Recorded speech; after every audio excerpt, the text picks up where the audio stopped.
In the beginning of the game, you're in the Hogwarts library, and you immediately meet this character, the Professor, who is hopefully like the best teacher you've ever had.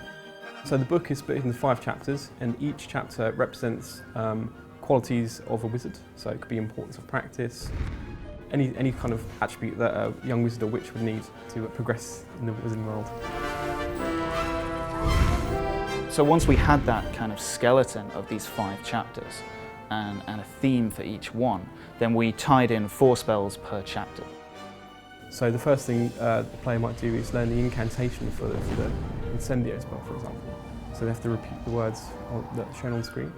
And then the next stage is to perform the gesture, which is a simple shape drawn with the move controller. And then they might go into a practice environment where they fight some magical creatures with this new spell. Once you've learnt those 4 spells, there's an end of chapter test, which will then test you on those spells. And that will take you through kind of many different areas that have tasks that require you to use all of the 4 spells that you've learned in that chapter.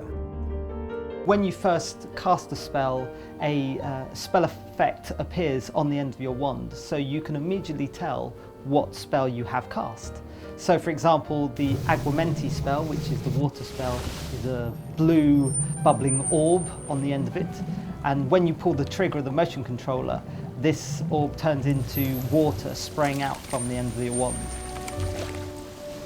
You're also given backstories and histories to these spells, and they're played out within a paper theatre. I wanted something that was of the book, but was also quirky, funny, playful in itself. So I think what we've got now is some people have described it as a reinvention of the book. It's the first time that we've put the magic wand in your hand, we put the spell book in your hand, and you get to be the one casting all of these really iconic spells.